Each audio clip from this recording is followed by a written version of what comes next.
even when we think about trafficking, traffickers use isolation often as a way to keep someone in a trafficking situation. And we also know that healing happens best in community. And so it's also like, hey, how can we go against what trafficking is isolation and provide a community of support for my staff here at Restore, recognizing, hey, like we're in it together. So no one's alone doing this journey. And so celebrating the wins together, but also helping support.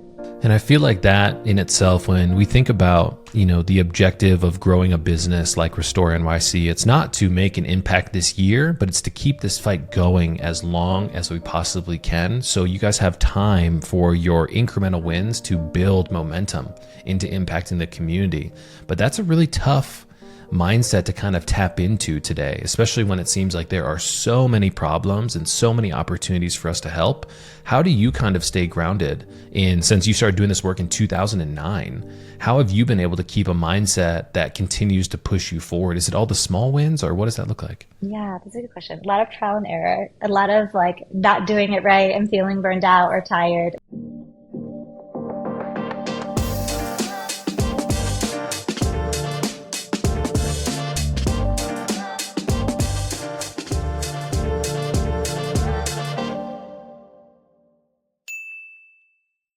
All right, guys, welcome back to a brand new episode of the Hart Hustle podcast. Today, I'm sitting across this digital table with Beck Sullivan. Now, Beck is an amazing leader from Restore NYC. And in today's conversation, we're going to be talking about vulnerabilities that we see in our society, specifically when it comes to human trafficking, sex trafficking. We're going to talk about the macro problem that maybe a lot of people aren't really aware of. We're going to talk about Beck's early experience and kind of coming face to face with this experience when she was in college. We're going to talk about leadership, innovation, curiosity, and the fight against trafficking. But we're also going to talk about the role of technology in spreading awareness in this conversation. Beck, welcome to the show. Yeah, thank you so much, Keenan, for having me. I'm really excited to come on and share a little bit about my journey and the work that we do. Beck, I think it's really important for us to kind of level set the audience expectation about what today's conversation is going to be about. So if somebody just clicked on this episode, what are you really hoping that they learn about our time together? Yeah, I will. Hopefully it's raising some type of awareness. I think that to recognize that human trafficking is an issue that is happening everywhere in our cities and our communities, and hopefully not be too overwhelmed, because I know the issue. Sometimes you hear human trafficking, you're like, what? But hopefully it'll be something where they can feel encouraged and inspired to be a part of the problem. I mean, the solution, not the problem. I completely agree. I think, a great place for us to be able to start is let's dive a little bit into your origin story and kind of the shocking experience of you understanding that this is a problem that's happening in our communities here in the United States. hmm Yeah, so I first became aware of human trafficking in the early 2000s when I was in college. I was at some seminar conference thing, and there was a speaker who was a part of a nonprofit doing anti-trafficking work overseas, and he was like, "Did you know that X amount of people are in trafficking today?" And I remember just being like, "Wait, what? Slavery? Like that's happening?" And how did I not know? At the time, it was focused over there. It was like, "Oh, it's happening over there. It's not happening in the United States," which is ironic given the history of our country. But I just remember being shocked of how am I living my day to day and not realizing that so many people don't have autonomy over their bodies, over what they do, over where they go, what and anything. And it just really rocked my world. It just kind of shaped me up, and it tugged at my heart, and it was just something that I couldn't shake off. So then I decided to just I'm someone who's I'm an active person. I'm a doer, and so I just educated myself more and learned, and just got involved in various nonprofits at that time. When it came to realizing the problem, right, that's happening here, and it's very easy for us to think that, these things only happen in another part of the world, Africa, Asia, because we hear about these things, but often we don't see them in our society. So when you really kind of had that aha moment, what was your mindset like? Is it happening in my community? How have I not noticed these things? Do you remember kind of your framework and how you kind of tried to tackle this problem with this new realization? Yeah, it was very much so. It's happening over there. So when I first found out human trafficking, I had this aha moment, but it wasn't close to me. So I didn't feel like it was connected, and the feeling of it happening. It's easy to other too when it's not close to home, to not feel it as deeply. But it wasn't until probably like almost 5, 6 years later, as I continued in the trafficking space, that I was like, oh, wait a minute. it's actually happening here and it's happening in our communities. And that was a whole nother like mind-blowing experience. Although it wasn't like a one time that I like realized it, but it was like as I was learning what the commercial sex industry looked like, what exploitation is, how labor exploitation and labor trafficking happens in the United States, I was like, wait, this is trafficking happening in our neighborhoods, and in our back door, like just all around. And I think that's when it kind of like was like, oh, I'm also a part of this community, and in some ways, how am I also maybe contributing to the ability to allow it to happen and kind of thrive? And really, the United States too, within the Reporting and the Trafficking in Persons Act, they didn't acknowledge it was happening in the United States until 2008. And so, again, it's also like where you get your information from, right? Like how are you learning about this and the access to information to know that it is happening in our neighborhoods and in our communities. What was one of the first experiences where you kind of came across this, like nose to nose, if you will, in your community? Do you remember that time when you were like, okay, we've been talking about this, we've been reading about this, but like, here's my first lived experiencing coming across this problem? Yeah, I mean, there's two like experiences that come to mind. The first is like where I grew up in Pennsylvania. There is this area known for prostitution, and so I remember like I've seen like the remnants of that, and I remember like driving by that kind of that section, and then being like, oh wait, some of these people actually maybe being exploited and are being trafficked. They're not here by choice, that they don't have choice to be here, and that and like just being that I remember just being really influential. Being like often like I thought, oh, that what they're doing, they're choosing to do, which that some people may get to that point, but we know about the commercial sex industry, 70 to 80% is exploitative. And so being like, okay, that definitely would be happening here. And then I remember I had lived in San Diego and worked with survivors there, but it wasn't really my community because it wasn't where I grew up. But I moved back to Pennsylvania, and I remember one of the first experiences working with law enforcement, they had identified a woman who was being trafficked out of a hotel, and they had called the organization that I was with. And I went to the hotel, and it was one of those things too where she looked like me. She was like from my background, like very similar. And seeing her in the situation at a hotel that I've driven by so many times, that really was also really kind of rocked my world too. It's like hiding in plain sight, right? Which is honestly kind of the scariest factor about this is you think we live in this bubble here in the United States where these things aren't happening around us. But then when you see how close to home they're actually happening, it definitely has a heavier weight to it. You mentioned something as we were just kind of chatting there, which is the difference between choice and exploitation. Because a lot of the people who are tuning in to, this episode or just hearing about this macro problem for the first time might have a bias in saying, well, they're obviously choosing to do these type of things. So how can we kind of reverse that mindset and talk about some of I would say the vulnerabilities or your ability to get exploited into this type of work? How does that happen? Right. And that's just a great point about the vulnerabilities that are exploited. And at Restore, we often say traffickers don't exploit people, they exploit vulnerabilities. And they recognize people that are vulnerable or in places where they can be more easily manipulated because of the intersectionality of different vulnerabilities that they face.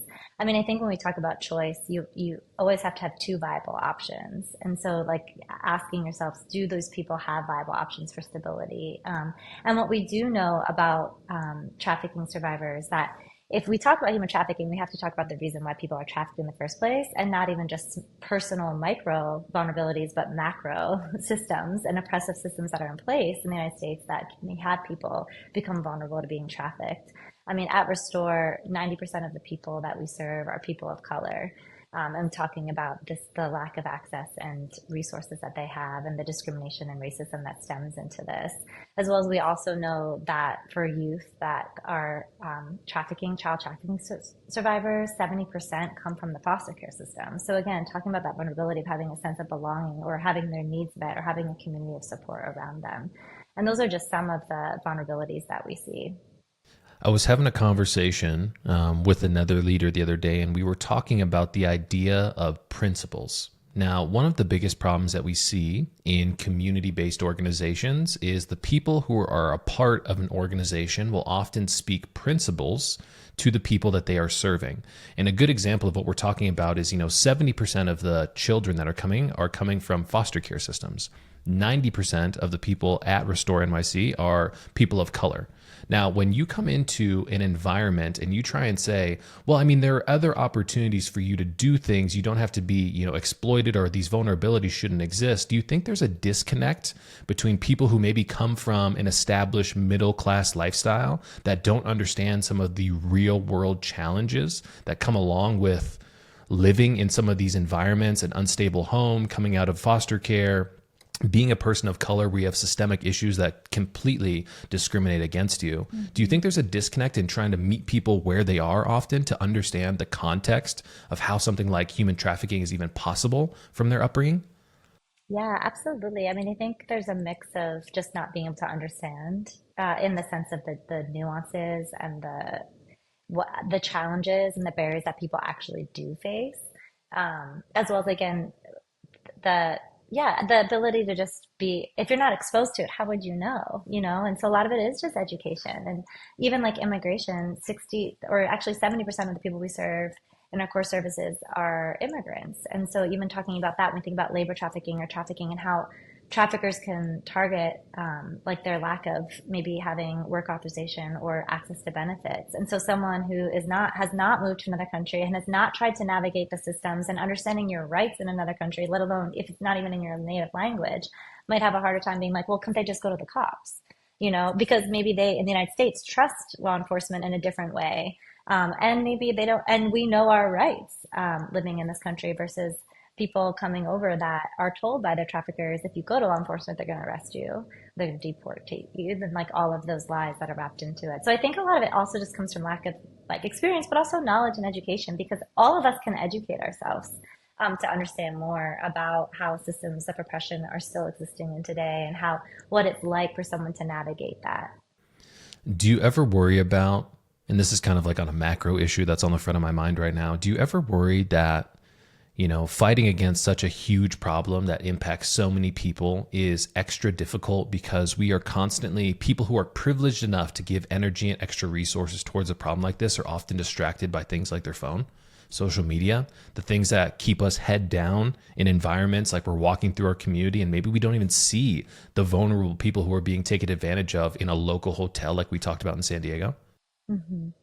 Yeah, I think, and also just inundated with knowledge and other issues. There's so many issues where people are vying for our support. And so I think that is also also this is privilege, right? If you come from a place of privilege, and there's so many different ways and forms of that, but if you're not a trafficking survivor, there's an amount of privilege that you have. So you can turn that off. You don't have to engage in the conversation because it might not be impacting you, or if you don't have immediate impact. And I think that's true with any issue today, is the ability for those that have privilege to not have to engage or to tap out if they get too tired or if it's too emotionally hard for them to like work through.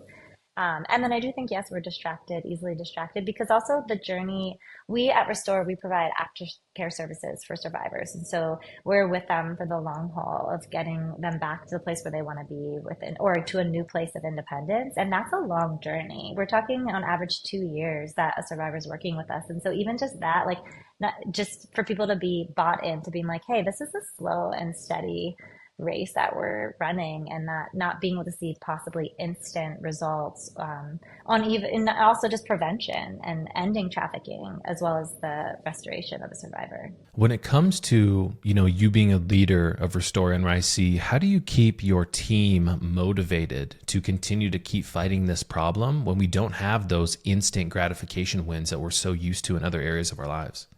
Yeah, I mean, this work is hard. I've been professionally in the trafficking space since 2009, and I started with direct service. Like I was on call every other week at one point. And so I know that the work is hard. The emotional toll working on the front lines of trafficking is hard. And so first and foremost, it's ensuring their health, the health of the team, the emotional and physical well-being.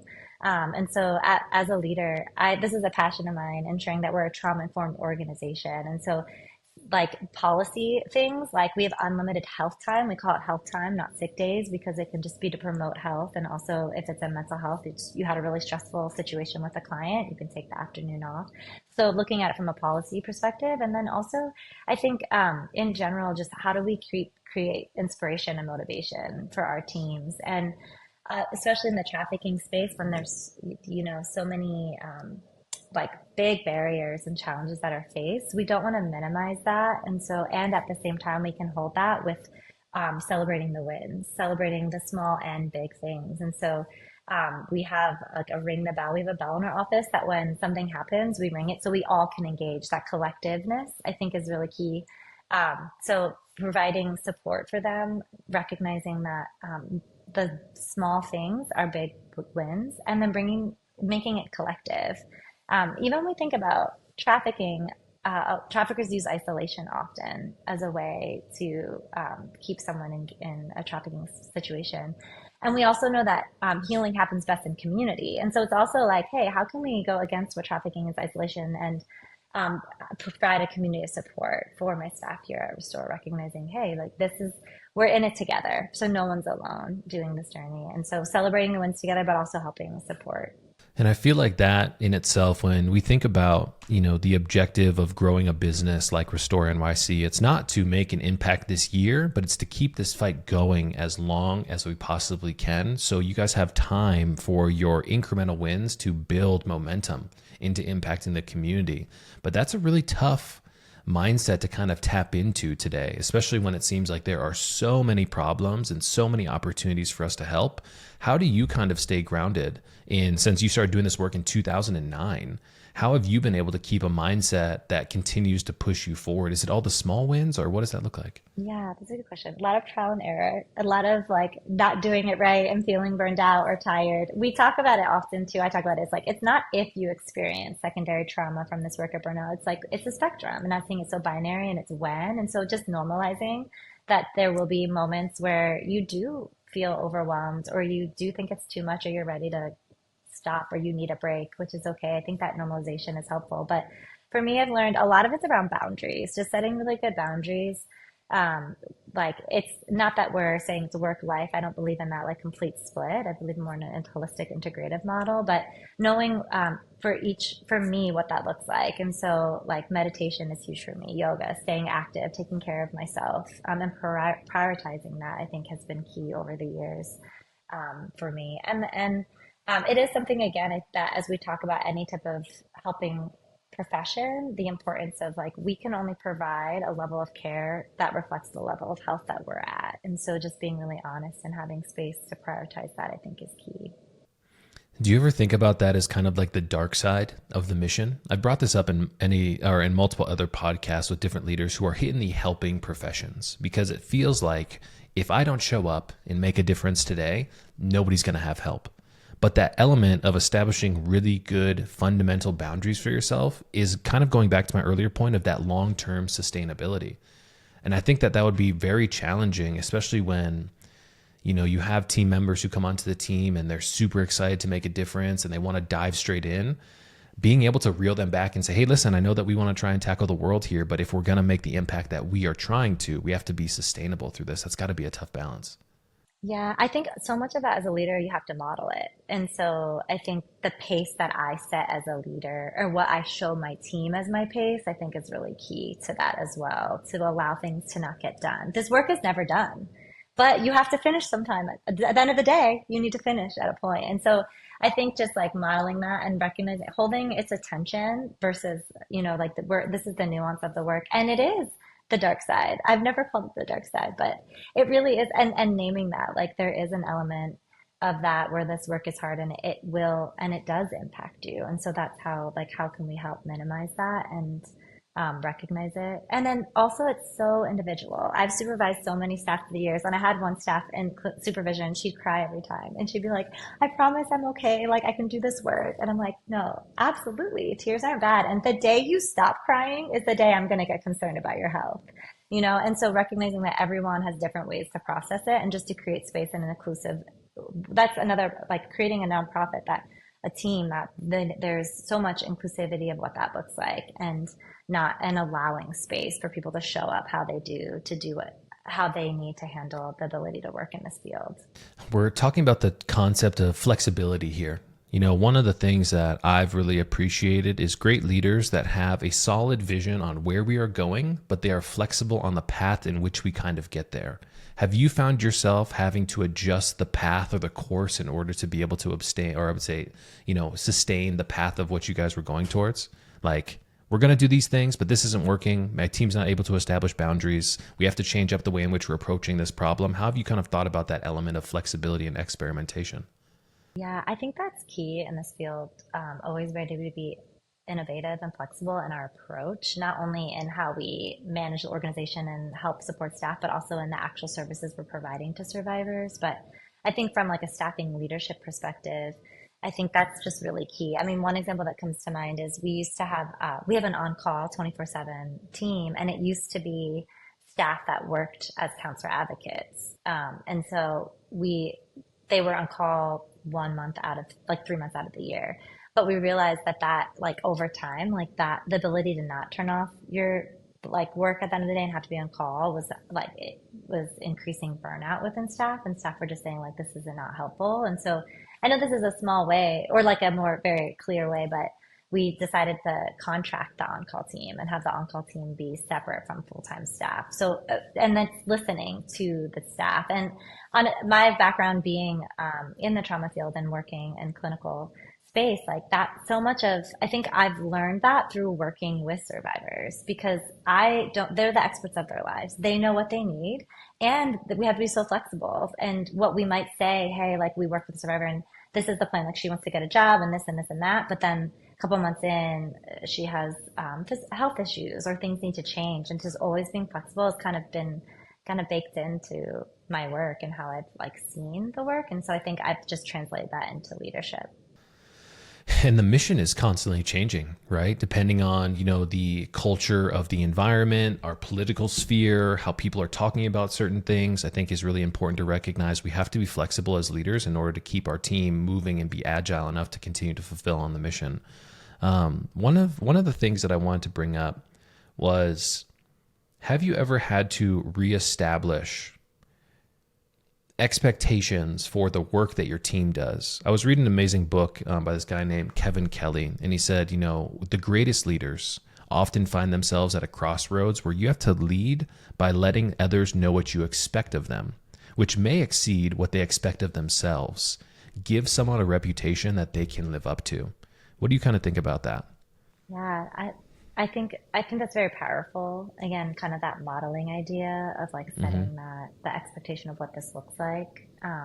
And also though, as you said that, one of my favorite leadership quotes recently is leadership is just disappointing people at the rate they can handle. And so That one's really good. yeah, and so I think there's just like this element too that how do we show Brene Brown does a ton of work around vulnerability too as leaders, and what does that look like? Because I think it's so important for leaders to set vision and this is where we're going. But like we said, it has to be flexible and innovative, and we're human. And there's this element that we might make mistakes and fail. And I think that's another big part of my leadership of like ensuring that we have space where, hey, it's okay to fail. Like if we are all about piloting and then reiterating and just trying it. Like if we, and so, but to have that, you have to have space to fail and to make mistakes and be like, this didn't work. But I mean, there's also, again, it's that while holding that while also here's the expectation of what we want to achieve, and not to like diminish on the quality or the mission. So I think it's definitely a dance. And if anyone knows how to arrive at that, let me know, because I'm not sure anyone ever really does. I mean, and this is why I love having these conversations, because we get an opportunity to dive into the mindset of a leader like you who's navigating these fluid, changing dynamics of the mission that you guys are trying to fulfill on. One of the things that I've been trying to, get my team to buy into a little bit recently is the difference between decisions and experiments. And you mentioned it kind of in the idea of a pilot. When we are in high stakes, realms of business and community service like human trafficking, prevention, and education, we often think that a decision that we make holds heavy weight and can lead to bad stakes if we get it wrong. But when we position it as an experiment, we're more willing to try things to try and get the outcome that we're looking for. And if it doesn't happen, hey, we ran the pilot, we did the experiment, we're going to learn from that and move on. How are you kind of thinking about that difference of decisions and experimentation in your leadership style? Is that something you've always been kind of intuitive for, or have you kind of had to develop that as you spent so much time in this space? Definitely something I had to develop because I think it goes a little bit against I'm a risk taker, and also it's hard in this field because sometimes some of the risks that we're taking would have impact on people's lives, right? If we're talking about a new service or how we're going to disperse allocations and resource allocation and funding. And so there is sometimes on a level of responsibility of just feeling the weight of the decisions. And so I think there's like that when I think about this idea of being able to experiment. And at the same time, like we have to, as we know that the field's evolving. And so a lot of this too are like, as I came to Restore too, this idea of, we call it pilot, launch, and reiterate, like this, like entrepreneur spirit of like, how can we, in what areas do we have the ability to take risk that is going to have minimal impact if it fails? And then just doing our best to see. But so much of that too in this space is getting feedback, survivor voice and survivor feedback. So everything we do, it's not just like my idea. I'm not a survivor of human trafficking. And so I don't have that a level of, I do not have a huge level of insight or knowing their needs. And so I think that also when we think about experimenting, you have to have the right factors or the ingredients, would say, in the room to be able to do that well. And so I think that's another important part of like, if you're going to experiment, what key element ingredients do you need to have in the room? And I think one of that would be, we've always had survivor voice inform our just different decision making points and experiments, which I think is also very helpful because then you're like, oh, this is a risk that they're saying that we should take. Yeah, I mean, using, your customer feedback, if you will, to inform the decisions that you make is so fundamental. And that kind of gets me into the area, and this is an interesting topic. I've been talking to, CEOs and leaders, founders, presidents of nonprofits. And one of the things that we talk about is, how do we quantify the impact of what we're trying to do in our nonprofit? Because there's a perception in the world about nonprofits of being people who are just, these people have amazing hearts and they want to work for free. And the things that they're doing is they're showing up for other people all day. But this is a fundamental service for the community. So how do you balance the element of being a nonprofit with also trying to make great impact on the people who you serve every day? Because it seems like those can be tough to balance at times. Yeah, it can. And I think first and foremost, though, that we should have impact and ability to prove what we do actually works using quantitative measures as well as qualitative measures. And I think that's the qualitative measures gets a little gray, right? Because in that sense of like what we think is not impactful could be impactful to our customers or clients or survivors that we're working with. But I absolutely think the field is going that way in the nonprofit space in general, not only the nonprofits, but funders and supporters and younger generations. They come up to want to support these causes. If they're not directly doing the work, they want to see impact. And so I think really for CEOs and leaders of nonprofits, like if you're not developing your impact and having a framework for which way you can actually measure the work, like at Restore we do, we call it the Freedom Index, where we're measuring housing, jobs, as well as their mental well-being and using very specific metrics so that we can say, hey, last year we saw that for survivors that got jobs after working in our economic empowerment program, there was a 203% increase in their earnings per year. And wow. We're able to, to have these numbers to show like what we're doing is actually making an impact, and this is in these areas. And I think that's key. And it's to ensure that what we're doing is working, not the goals of the survivors. We're not trying to like measure, are they doing well? No, like, if we're saying we're helping with housing, are 90% of our survivors living safe in affordable apartments? Yes or no, And so I think like having impact is key because you're right. There are so many people that want to do good, and intent is a beautiful thing, but it doesn't always translate to impact, and we have to be responsible for both.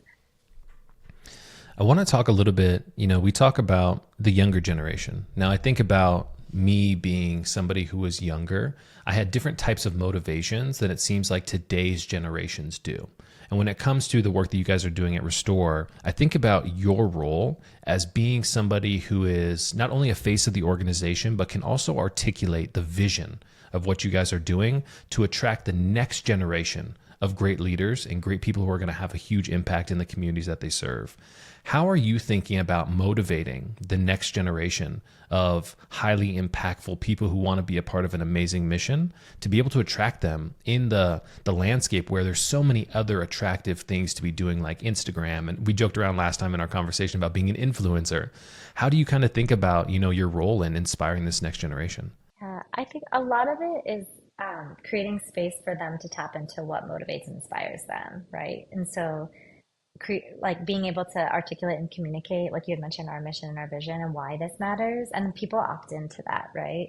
I think especially with human trafficking, I mean, a lot of people it does impact and they want to get involved, but I think it's on some level it's attracting people that just have this is their area that they're very passionate about, as well as also creating space for them to have their ideas and to be flexible even within a workspace. I mean, there's so many jokes about the different generations in the workplace, especially after COVID, but there is so much truth to that. And like, how can we also create space? I get this if they want to come in, they have incredible ideas and they have a whole different way of thinking about things because they've been raised differently and have had access to technology all their lives in different ways, and using that. And so instead of being scared or like getting stuck in our old ways, inviting and creating spaces for them to bring that innovation, even if it seems like I'm like, I don't know about this, or this is definitely not something I would do. But I think that they want buy-in. And I think that that's like buy-in to not just like the work, but like the actual organization and change within the organization. And so I think something I've been thinking about, how do we create space for that? Why do you think this next generation behind us, Gen Z, Gen Alpha, is so bought into the mission and the buy-in and the impact that they're trying to make in their community? Yeah, that's a really great question. I wonder if some of it has to do with just access to knowledge and other communities with social media. We're now so connected globally. And so we can literally know the best restaurants in this city all the way across the world, or like know what's going on. And so I think maybe being exposed kind of goes back to what we were saying earlier. If you're exposed to things, you are more likely probably to want to get involved, and see how it impacts the community. And they can see that. I mean, because it really does, like everything we do has a ripple effect and impacts other people outside of ourselves. And that was kind of where I was hoping we were going to take it. I just see so much excitement from younger generations to make a bigger impact in the communities that they serve. Now, I'm going to kind of go on a little bit of a tangent here, but in 2022, the Surgeon General of the United States came onto a national broadcast and said the biggest threat to our society is not another viral pandemic, but an epidemic of isolation and loneliness. Mm-hmm. Now, I see how isolated and lonely everybody seems to be in their daily lives, and I'm wondering if we are more tapped into being a part of an amazing organization with a great mission because we're looking for that sense of connection to something greater that maybe we're not getting in our personal lives. But amazing organizations like Restore and leaders like you, Beck, have the ability to fill some of those gaps that we're deep down yearning for. What do you think about that? Yeah.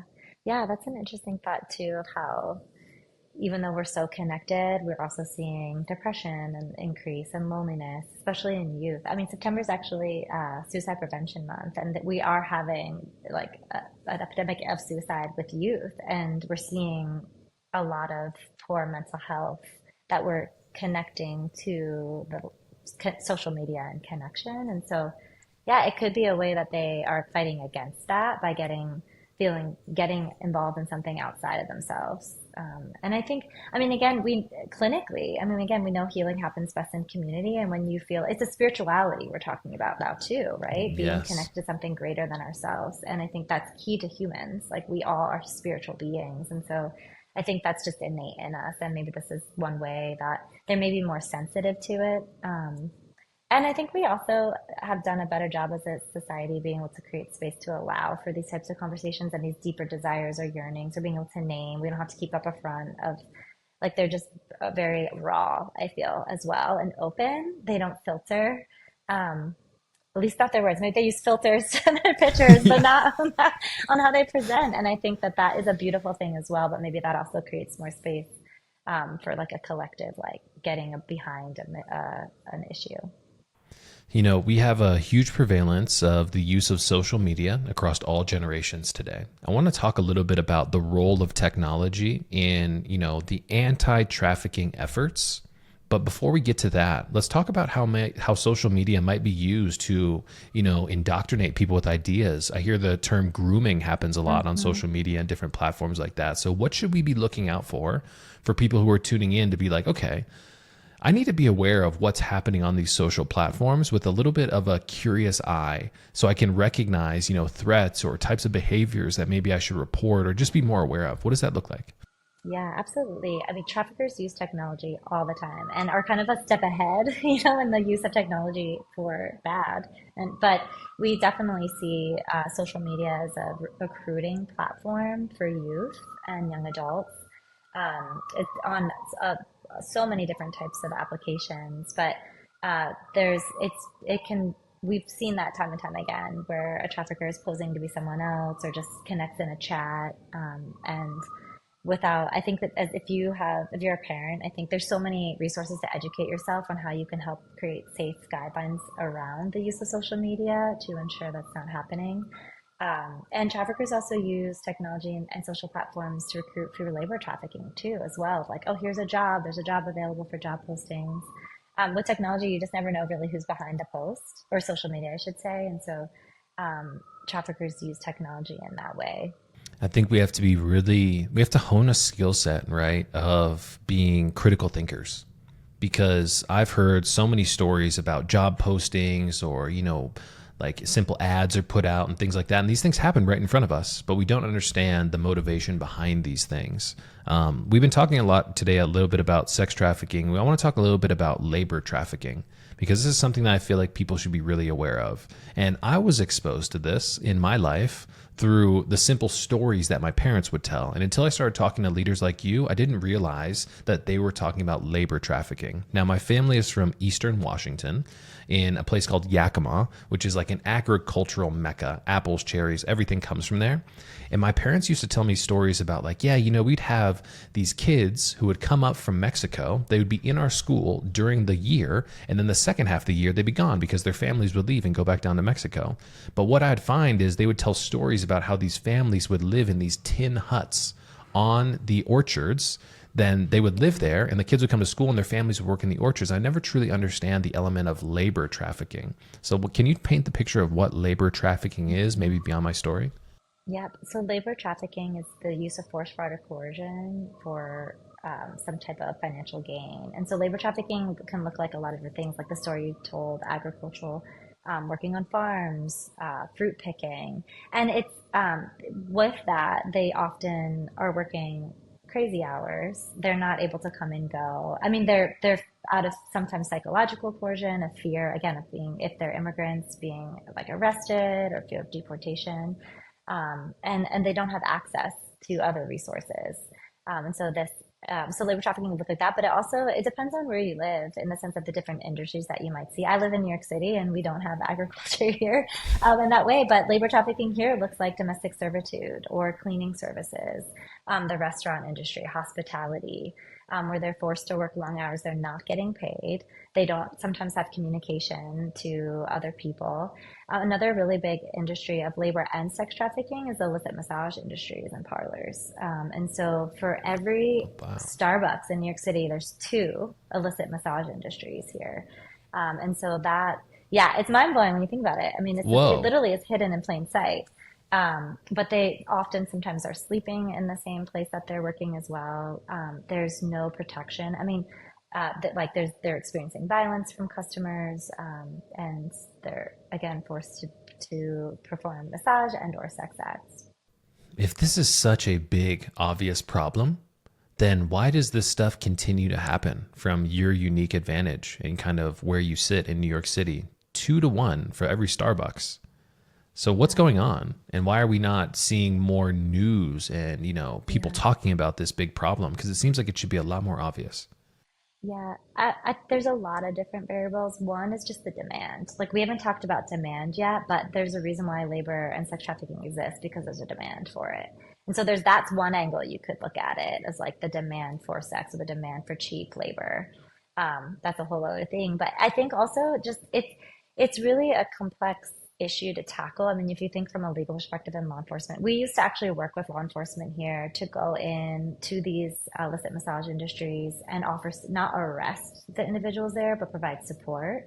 But we actually found that it wasn't successful. People weren't coming from because of multiple reasons. Fear. We had people that spoke their languages from the same country to go in, but you need the way our legal system is set up and our criminal justice system.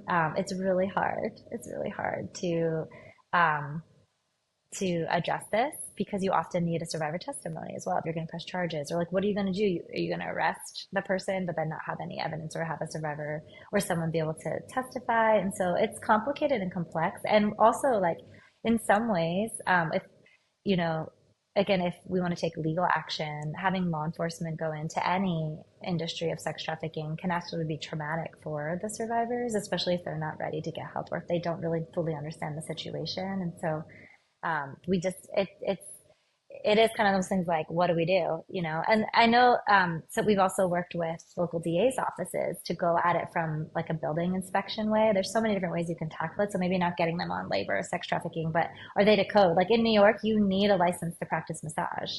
And so like, that's enough? Like, what are other ways we can go to disrupt kind of what's going on? But it just takes resources as well.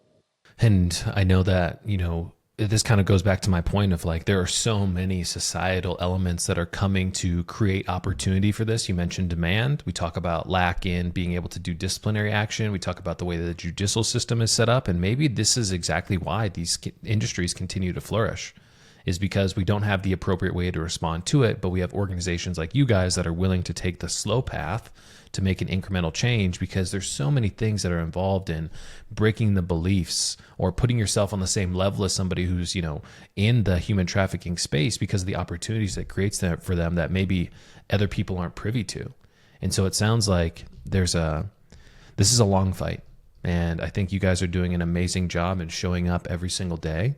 My question is why did you come on to a podcast like this? Because one of the things that I really enjoy is leaders who are willing to get vulnerable, they're willing to get transparent, and they're willing to tell this story. And so do you look at media as a way to be able to amplify the work that you guys do? Yeah, absolutely. It's a great way to bring people in. It really is it takes a whole community to address trafficking, and it really takes cross sectors to end trafficking. And so how can we engage in a way that connects with people that I wouldn't normally have access to? And because it is a slow and hard fight, I think it's also so important to remember that like we can't lose sight of the one, right? And so like even if we see this like systemic issue where there's 2 illicit massage for every Starbucks, that seems overwhelming, but bringing it back to like, yeah, and also we just worked with a survivor who got out of trafficking and is now in a safe house, and now her life will forever be changed and different. Like, again, focusing on the wins that we do see and not minimizing one life. So keeping that balance. But I think these podcasts are great ways to talk about the work that we do, to bring awareness. And I'm really grateful that you allowed us to have this space. There's a story that somebody shared with me on the podcast a long time ago, but somebody brought it up yesterday. They said, have you ever heard the story about the dad and the son as they're walking down the shore, and the son starts throwing in all of these starfish into the ocean? And his dad asked him the question, Dad or son, why are you throwing the starfish in? You're never going to be able to throw all of them back into the ocean. And the son looks at his dad and says, Dad, I might not be able to throw all of them back in, but the one that I did throw back into the ocean, it meant the world to that single starfish. And that's kind of the phrase where I think we need to really ground ourselves in when it comes to impact, is we might not be able to impact everybody, but the simple thing about impacting one person's life matters more than you could ever understand. And that's where I kind of love, the grounded reality of what you guys do, is you're showing up for that one person who needs help today. And that is enough to fulfill on the mission, because you guys are having a huge impact. Yeah, thank you so much. So how are we thinking as we kind of, start landing the plane here? How are you thinking about technology? How are you thinking about things like AI as an example to help, increase access to good information? I know you guys have a 24/7, crisis line, if you will, that people can call, but how are we using technology that's in everybody's hands to be able to spread awareness, education, the mission, opportunities for people to raise their hand? Yes, we're currently exploring what it would look like to integrate AI and like a chat bot into like a 24/7 access where someone could be connected either to a counselor and or resources so they could just come on and be like, hey, I need this, and kind of just connect them, point them to the right direction. We've also used technology in the past to help do kind of like outreach and get connected. There's a platform that scrubs websites that sell sex for all of the demographic information as far as the contact information, and we could send out a mass text to them saying like, hey, if you're in the life or if you need help, we're here, as a way to kind of just get connected to them. To, like I mentioned, traffickers are using technology, and so like, how do we also use technology for our benefit? And so like as a way to be visible, because 30% of the referrals that we get are from Google. They just like Google, and they like we pop up. And so again, like survivors are just like us. They're using technology to get the help and resources that they need. And so how can we also be present in those spaces as well? I just think it's so important that we look at technology with the lens of curiosity. And we can't say that we're going to put all of our eggs in one basket, but we need to have multiple ways for people to reach out to an organization. And I feel like you guys are doing an amazing job at just increasing all those channels of accessibility and access. As we close here today, I want to ask you the question: what is the vision that you're casting for the next 2 years? What is the impact that you guys are looking to make? What are some of the things you're prioritizing? What's on the front of your mind? Yeah. So our vision is to end trafficking. And we're not going to get that in 2 years, but taking some steps to that is really ensuring that survivors have everything that they need to really experience true freedom, in all elements. And so wanting to continue to provide empowerment, for survivors, because also not only as a way to help them reach independence, but to reduce the vulnerabilities for them to be re-trafficked. That's also a way to end trafficking, is to ensure that people aren't then back, have the same vulnerabilities to be able to be re-trafficked. And we want to step into the like, dismantling systems of oppression space and advocacy. There's so much more we can be doing, to bring awareness about the issue and advocate for policies that need to change to help support and end trafficking, and real allocation of resources. And so survivors that are still in trafficking, there's no barrier for them to get out, and then to be able to live a life where they're flourishing. Well, I just want to say, for everybody who's been tuning in and watching this episode, Beck, you are the definition of heart and hustle. The fight that you guys are fighting every single day, the small incremental wins build through time. And I just want to say thank you for everybody who's tuning in and watching today, for learning about your story and the amazing work you guys are doing at Restore NYC. As we finalize our episode here today, one of our traditions is we have our previous guest ask you a blind question. And so their question was, when you take the emotional hits of what you're doing all the time and you might feel overwhelmed and down, how do you get back to a place of emotional regulation so you can show up consistently for your team? That's a great question. Um, I love that question. Whoever asked that is high in emotional intelligence and understands the importance of good emotional health.